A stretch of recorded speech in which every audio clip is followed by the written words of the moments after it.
So welcome to the 6th e-commerce catch-up. This month we are with Heather, our business development manager. Hello. And myself, Ben, the marketing manager. So Heather, what are we chatting about? Yeah, we've got some interesting topics today to be chatting about. The first one being Black Friday, of course. It's just been Black Friday weekend. So Can't get away from it at the moment. No. So it'd be good to look at figures and how we've been doing with that.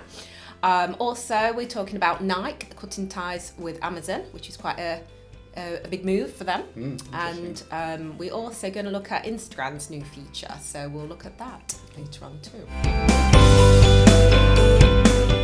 So Black Friday, I mean, it's a fantastic marketing tool, we know that much. Yes. So I think our clients, they had a pretty good Black Friday week, to be honest with you. We almost hit £10 million, so you can't deny that it's a fantastic marketing tool. Yeah, obviously there's the argument there. Has the concept been lost? Because obviously it's gone from just Black Friday to Black Week, 2 weeks, etc. But you're right, it works still. So, I mean, people have to be careful, I think, because it is a marketing tool. Yeah. So, I think Which did a survey. I think it was on last Black Friday, but they found that only 5% of products were actually at their cheapest point during the Black Friday weekend. Mm-hmm. So, whilst it's a fantastic marketing tool, it's great for consumers as well because it happens just before Christmas. If you really are looking for deals, you have to do your research.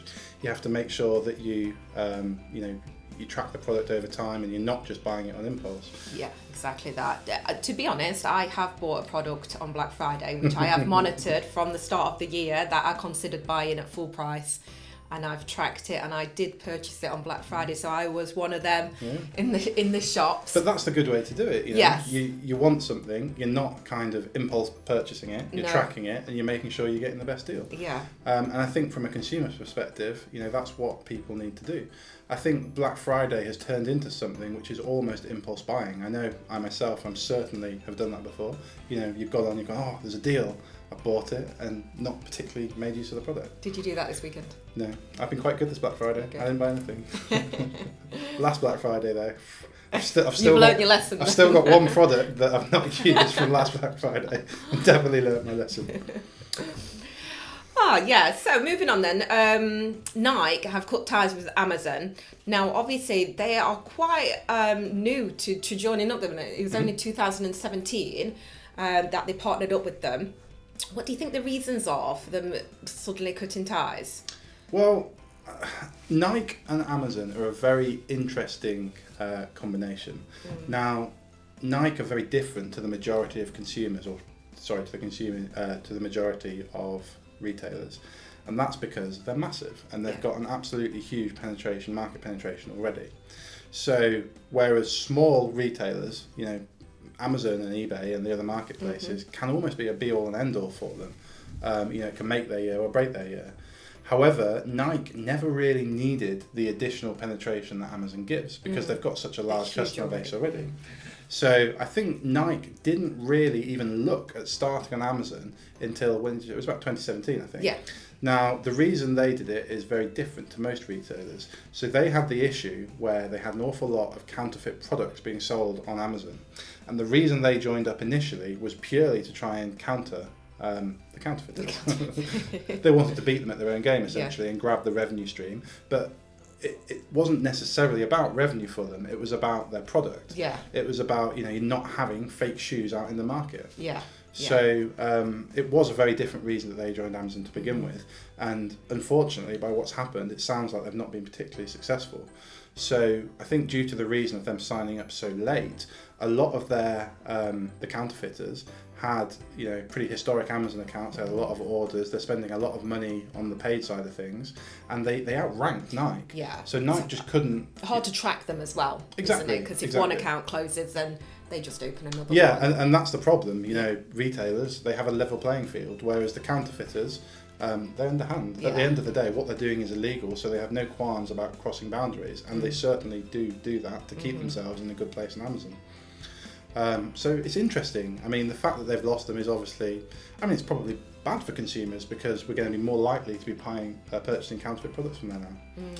but it is very interesting, and it's a very unique situation purely because of the size of Nike. There's not many retailers that could afford to not, have essentially one of the main market trends. Like you say, with Nike being so big, I don't think necessarily it's going to affect their revenue. Exactly. It's not going to affect their revenue, but it could affect how people perceive their products if they're buying lower quality. And at the end of the day, that's what they wanted to counter. Try and fight, And they didn't manage it, which, I guess that's just how it works. Yeah, definitely. Well, let's see how they get on with that. I mean, Amazon in a whole is very interesting. I mean, going back to the Black Friday comparison, they've got their own Amazon Prime Day, which is essentially, I guess it's quite similar to Black Friday in the sense that it's a timed sale. They only have it twice a year. It's interesting in the fact it can only be accessed by a closed group of consumers that pay for Amazon Prime. However, the deals they do are quite good.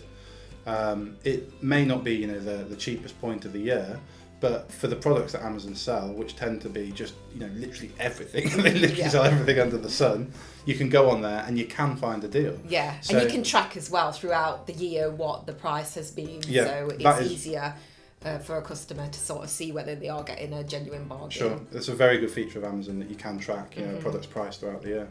It's a different way to Black Friday, but in my eyes, all the facts and figures I saw for Prime Days, they've done very well. So it's worked. It's a different marketing strategy, but it's worked very well for them. So the third topic that I wanted to talk about is Instagram. It's got a cool new feature, Instagram Checkout. So basically, it's only available in the US at the moment. It's at beta stage. They're obviously testing it out, seeing how it works, but I definitely think that Instagram are investing a lot in this. Obviously, it allows a customer to purchase on the app, so they don't have to go away to the website. What do you think to this? Is it obviously there's positives and there's negatives to this? Yeah, of course. So I think, like you say, there's positives and negatives both for consumers and retailers, mainly positives. I think it's the logical next step for media to go, essentially. So Instagram's got over a billion users. Yeah, it's a huge platform for the retailers to sort of join up with. Exactly. So it's essentially a big audience, but also a very targeted demographic audience for a retailer to use to, I guess, make a new revenue stream. So instead of just being more branding and content area, you can make sales from it as well. So from a retailer's perspective, it's great because it's another opportunity for them to make money. Now, the down points come because I guess Instagram owns the checkout and it owns the process. So it takes that out of your hands, which means you can't deal with it, which essentially is an online website's bread and butter, the checkout and how they deal with users. It also means they won't have the data from the users, which might not be a bad thing for users, but probably is for the retailer. But from a consumer perspective, it's pretty much only good. Yeah. Because it's another way and an easier way for them to buy a product. So I guess maybe if you don't know exactly what product you're looking to buy and you're looking generally for ideas, Instagram's fantastic because it has so many of those different ideas. I think it's definitely going to create a lot of impulse buying.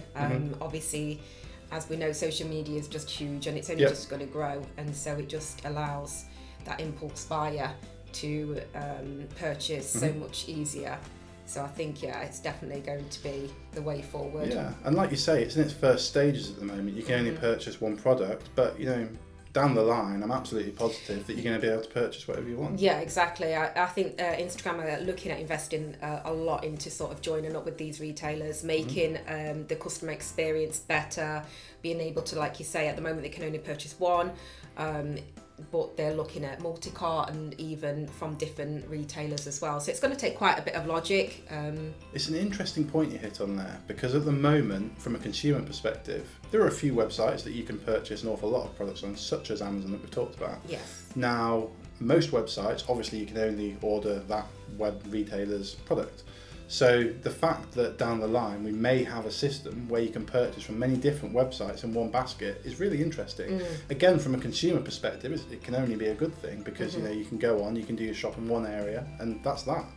And it's an area that you're very familiar with, that you use.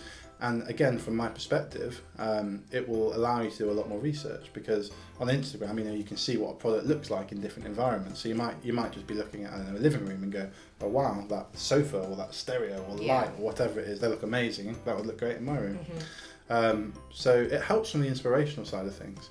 And I think it can only be a good thing going forwards. Yeah, definitely more influencers are going to get on board with that, I think. Yeah. That's a different topic for another day, I think. But Instagram aren't the only social network that are moving into this area. So TikTok, which is a pretty new video app, slightly like Vine, are also doing the same thing.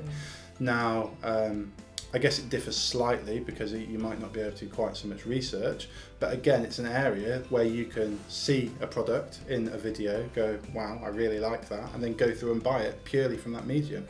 It's going to be so much easier from a consumer perspective to buy a product that you like. Yeah, definitely. It's a whole new door in the e-commerce. Exactly. I mean, I don't know about you, but how many times have you been online and you've seen a picture and gone, oh my God, I really like those sunglasses, and then what are you going to do? How are you going to find those sunglasses and buy them? Yeah, exactly. Or going back to Instagram, quite often I've pressed, obviously you can press on the item of clothing that somebody's wearing and it will take you off, but then it takes that long to get to the website. That's it. I give up and I'm back on Instagram.